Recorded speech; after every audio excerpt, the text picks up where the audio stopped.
सुप्रभात देवियों और सज्जनों, मैं कर्नल सोफिया कुरैशी और मेरे साथ विंग कमांडर व्योमिका सिंह आज आपको 6 से 7 मई 2025 की रात 1:05 से 1:30 बजे के बीच भारतीय सशस्त्र बलों द्वारा अंजाम दिए गए ऑपरेशन सिंदूर के बारे में जानकारी देंगे।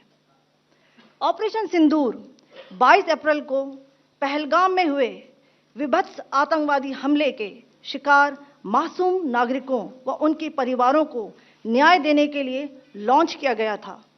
इस कार्रवाई में 9 टेररिस्ट कैंप्स को टारगेट किया गया और पूरी तरह से इसे बर्बाद किया गया। पाकिस्तान में पिछले 3 दशकों से टेरर इंफ्रास्ट्रक्चर का निर्माण हो रहा है।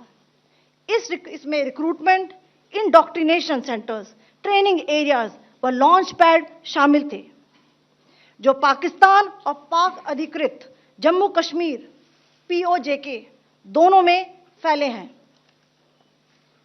Operation Sindoor was launched by Indian Armed Forces to deliver justice to the victims of Pahalgam terror attack and their families. 9 terrorist camps were targeted and successfully destroyed. Over the last 3 decades, Pakistan has systematically built terror infrastructure. It is a complex web of recruitment and indoctrination centers, training areas for initial and refresher courses, and launch pads for handlers. These camps are located both in Pakistan as well as Pakistan-occupied Jammu and Kashmir areas. Some of the well-known training camps are located, as you can see on the screen. They are distributed from Savai Nala in the north, counting to approximately 21, ending at Bhagalpur to the south. इन लक्ष्यों का चयन विश्वसनीय intelligence सूचनाओं के आधार पर हुआ ताकि आतंक गतिविधियों की रीढ़ तोड़ी जा सके, और यह खास ध्यान दिया गया कि निर्दोष नागरिकों और सिविलियन इंस्टॉलेशन को नुकसान न पहुंचे। The selection of these targets for Operation Sindoor was based on credible intelligence inputs and role of these facilities in perpetrating the terror activities. The locations were so selected to avoid damage to civilian infrastructures and loss of any civilian lives. This was done with due diligence, and the camps selected for targeting and their engagement will now be shown to you one by one. POJK के target मैं आपको बताना चाहूंगी। सबसे पहले सवाई नाला camp Muzaffarabad, जो कि POJK के लाइन ऑफ कंट्रोल से 30 किलोमीटर दूर है। यह एक लश्कर तौयबा का ट्रेनिंग सेंटर था। 20 अक्टूबर 2024 सोनमर्ग, 24 अक्टूबर 24 गुलमर्ग, 22 अप्रैल 2025 पहलगाम, इन हमलों के आतंकियों ने यहीं से प्रशिक्षण लिया था। सैयदना बिलाल कैंप मुजफ्फराबाद, यह एक जैश-ए मोहम्मद का स्टेजिंग एरिया है। यह हथियार, विस्फोटक और जंगल सर्वाइवल ट्रेनिंग का केंद्र भी था। गुलपुर कैंप कोटली, यह LOC से 30 किलोमीटर दूर था। लश्कर तौयबा का बेस था, जो रजौरी पुंछ में सक्रिय था। 20 अप्रैल 2023 को पुंछ में और 9 जून 2024 को तीर्थ यात्रियों के बस हमले में यहीं से आतंकी को ट्रेन किया गया था।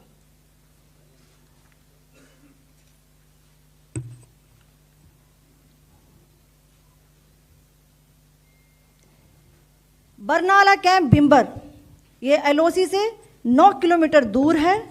यहाँ पर हथियार, हैंडलिंग, IED व जंगल सर्वाइवल का प्रशिक्षण केंद्र था। अब्बास कैंप कोटली,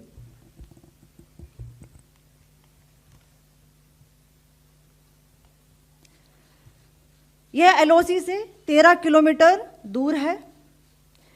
लश्कर तौयबा का फिदाइन यहाँ तैयार होता था। इसकी कैपेसिटी 15 टेररिस्ट को ट्रेन करने की थी।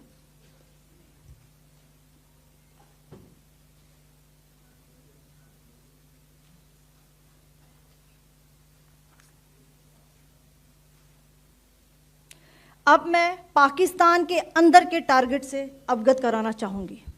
पहला, सर्जिकल कैंप सियालकोट। यह अंतर्राष्ट्रीय सीमा से 6 किलोमीटर की दूरी पर है, सांबा कठुआ के सामने।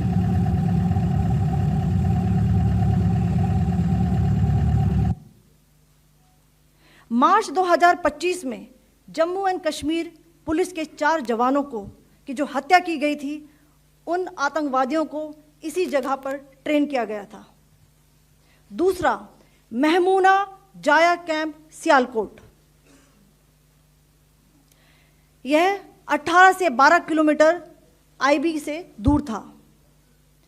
हिजबुल मुजाहिदीन का बहुत बड़ा कैंप था। यह कठुआ जम्मू क्षेत्र में आतंक फैलाने का नियंत्रण केंद्र था। पठानकोट एयरफोर्स बेस पर किया गया हमला भी इसी कैंप से प्लान और डायरेक्ट किया गया था। मरकज ताइबा मुरीद के,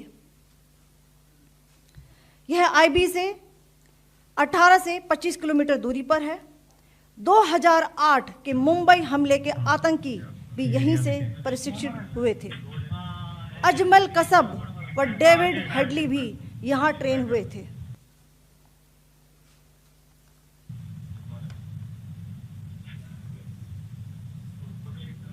आगे दूसरा आया।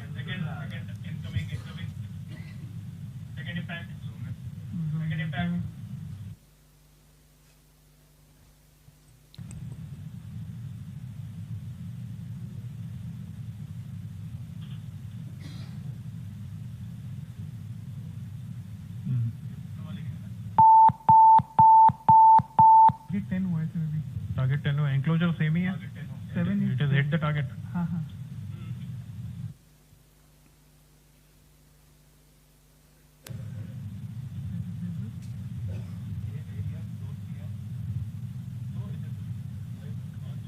आ गया सर, इम्पैक्ट।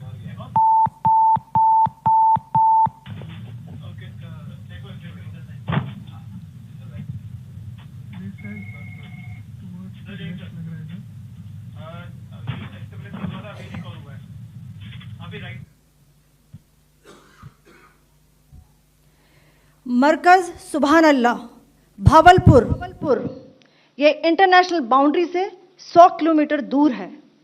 जैश ए मोहम्मद का मुख्यालय था।